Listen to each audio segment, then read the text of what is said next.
Assalamualaikum warahmatullahi wabarakatuh. Kembali lagi dalam pelajaran Bahasa Indonesia di kelas 12. Kita sudah sampai di bab 3, opini redaksi dalam teks editorial. Bersama Ibu Eka Suryani, SPD. Kita mulai ya. Bab 3, opini redaksi dalam teks editorial. A. Mengidentifikasi informasi dalam teks editorial. B. Menyeleksi ragam informasi sebagai bahan teks editorial. C. Menganalisis struktur dan kebahasaan teks editorial. D. Merancang teks editorial dengan memperhatikan struktur dan unsur kebahasaan.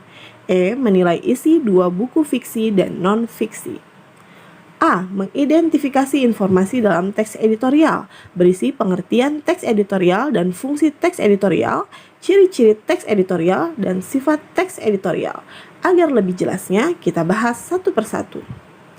Teks editorial adalah teks yang berisi pandangan, pendapat, aspirasi, atau sikap redaksi terhadap sebuah permasalahan yang sedang berkembang di tengah masyarakat. Melalui teks tersebut, redaksi memberikan opini yang disertai argumentasi, fakta, dan data untuk meyakinkan dan mempengaruhi pembaca agar menerima pendapat redaksi. Fungsi teks editorial sebagai ramalan peristiwa yang akan ramai dibicarakan, sebagai tafsiran atau panduan bagi berita tentang peristiwa yang dianggap tidak jelas, sebagai bahan untuk menggali informasi tentang sebuah peristiwa. Teks editorial atau tajuk rencana pers papan atas memiliki ciri-ciri sebagai berikut. 1.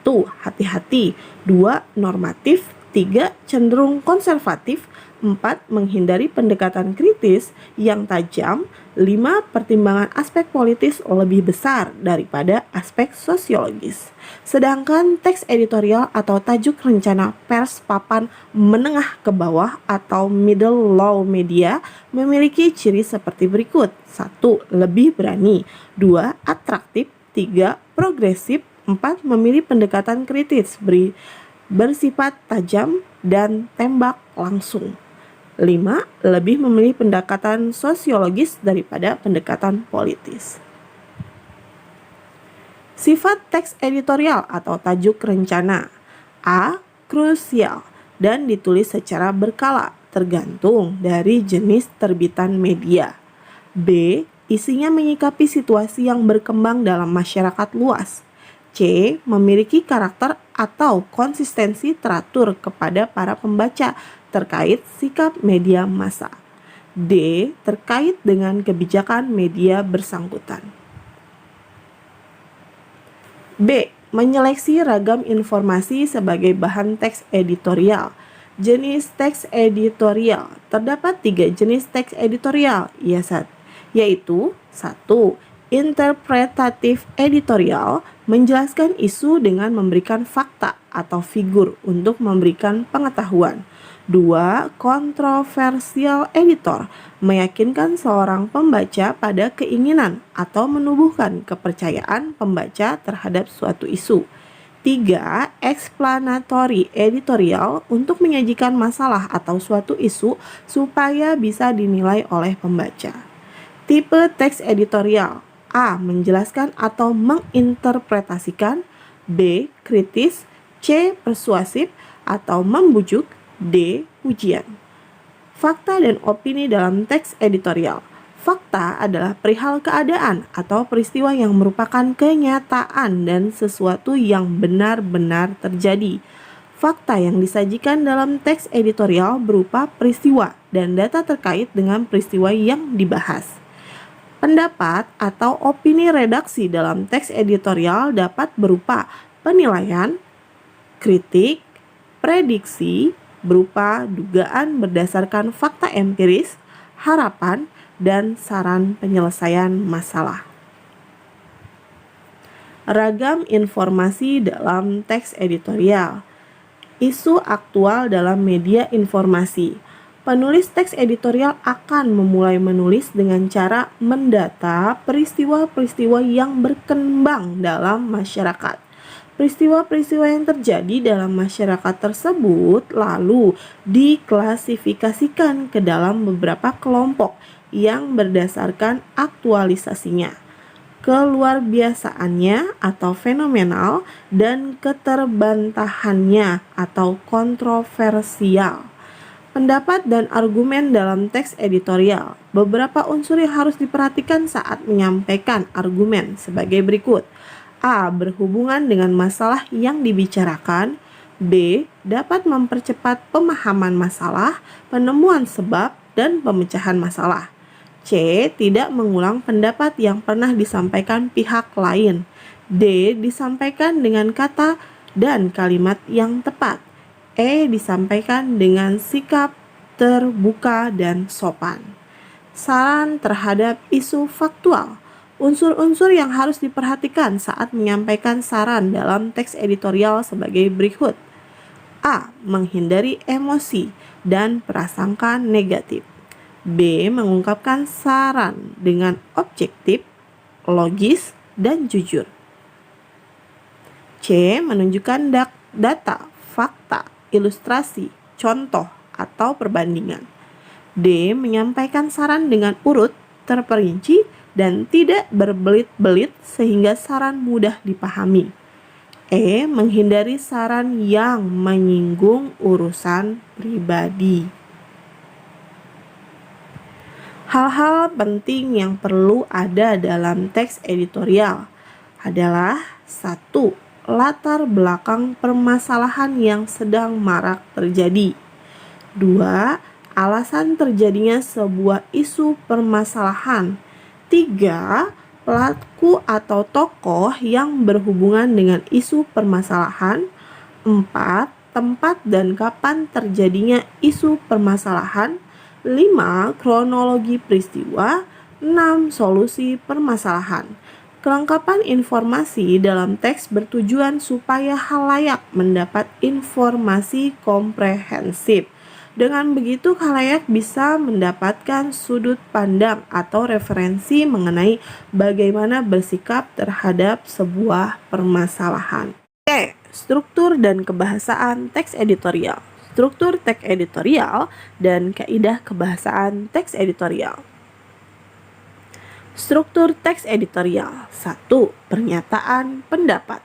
Berisi pendapat utama penulis yang berhubungan dengan isu yang diangkat. 2. Argumentasi. Berisi fakta-fakta yang mendukung pendapat, misalnya berupa data-data penelitian yang dapat dibuktikan. 3. Penegasan ulang. Berisi pernyataan berupa penegasan pernyataan pendapatnya yang telah didukung beragam informasi. Mengidentifikasi unsur kebahasaan teks editorial. 1. Adverbia frekuentatif adalah kata keterangan yang menerangkan makna yang menunjukkan tingkat kekerapan terjadinya sesuatu. Contoh, jarang, selalu, kadang-kadang, biasanya, sering, selalu, senantiasa. 2. Konjungsi adalah kata yang berfungsi sebagai penghubung atau penyambung. Contoh konjungsi temporal. Pertama, kedua, ketiga, apabila, demi, hingga, ketika, sebelum, sesudah, sejak, tatkala, kemudian, berikutnya, selanjutnya, dan akhirnya. Contoh konjungsi penguatan. Bahkan, juga, selain itu, lagi pula, misalnya, justru, malahan. Contoh konjungsi sebab. Karena, sebab, maka, karena itu, sehingga. Contoh konjungsi tujuan. Agar, supaya. Contoh konjungsi simpulan. Maka dari itu, oleh karena itu, dengan demikian. 3. Kata kerja perba adalah kata yang menunjukkan pekerjaan atau aktivitas. Contoh perba aksi: menulis, memperhatikan, membaca, melamun, melukis, menangis. Contoh perba material: membaca, menulis, menari. Contoh perba relasional adalah ialah memiliki, mempunyai, merupakan, yaitu contoh verba mental: benci, rindu, cinta, senang, suka, marah.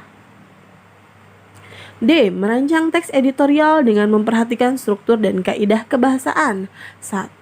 Menentukan topik dan menyusun kerangka teks editorial.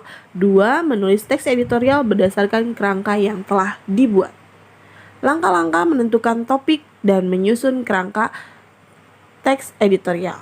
1. Memilih topik. 2. Menyatakan pendapat. 3. Membuat argumen. 4. Membuat pernyataan ulang. Langkah-langkah menyunting teks editorial. 1. Membaca kalimat demi kalimat untuk menentukan kesalahan penggunaan ejaan, pemilihan kata, atau pola kalimat. 2. Membenarkan kesalahan penggunaan ejaan, mengganti kata tidak tepat, dan memperbaiki kalimat tidak tepat. 3. Memeriksa keterpaduan paragraf untuk menemukan kesalahan. 4. Memperbaiki keruntutan paragraf yang tidak tepat. Dapat dilakukan dengan cara membuang paragraf tidak padu, menempatkan paragraf pada urutan yang tepat, atau menambah paragraf di antara paragraf yang tidak runtut. E. Menilai isi dua buku fiksi dan non-fiksi. 1. Mengidentifikasi isi buku. Satu lagi bagiannya atau A. Identifikasi isi sebuah buku fiksi. Bisa cerpen, bisa novel. Apa saja cerita yang terdapat dalam buku fiksi tersebut? Kemudian, apa saja nilai-nilai yang terdapat dalam buku fiksi tersebut? Apa kaitan nilai-nilai tersebut dengan kehidupan kita sehari-hari? Apa saja amanat dalam kutipan buku fiksi tersebut? Apa buku fiksi favorit Anda? Kemudian kalian kemukakan alasan kalian. Yang B. Identifikasi isi sebuah buku non-fiksi. Berarti bisa buku pelajaran, bisa kamus, atau ensiklopedia. Apa yang dibahas dalam buku yang Anda baca? Kalau buku pelajaran berarti apa kira-kira yang dibaca? Kemudian bagaimana pembagian materi pada setiap babnya? Kayak kita ini buku paket ya, non fiksinya misal buku paket bahasa Indonesia. Ada bab-babnya kan ya. Bab 1 tentang surat lamaran pekerjaan, bab 2 teks cerita sejarah, bab 3 yaitu teks editorial. Menurut Anda apa kelebihan buku tersebut? Kalian bisa tuliskan kelebihannya apa. Kedua, mendiskusikan isi buku tentang suatu topik dan membuat laporannya. Berisi data buku, judulnya apa, penulisnya siapa, penerbitnya siapa, kemudian tahun tempat terbitnya di mana, kemudian cetakan atau edisinya keberapa, halamannya berapa, jumlah halamannya. Sinopsis buku kamu harus tulis, kemudian kelebihan dan kekurangan buku juga kamu jabarkan, informasi dalam buku pun kamu harus tulis. Ya, sekian materi hari ini. Terima kasih. Kurang lebihnya Ibu mohon maaf. Assalamualaikum warahmatullahi wabarakatuh.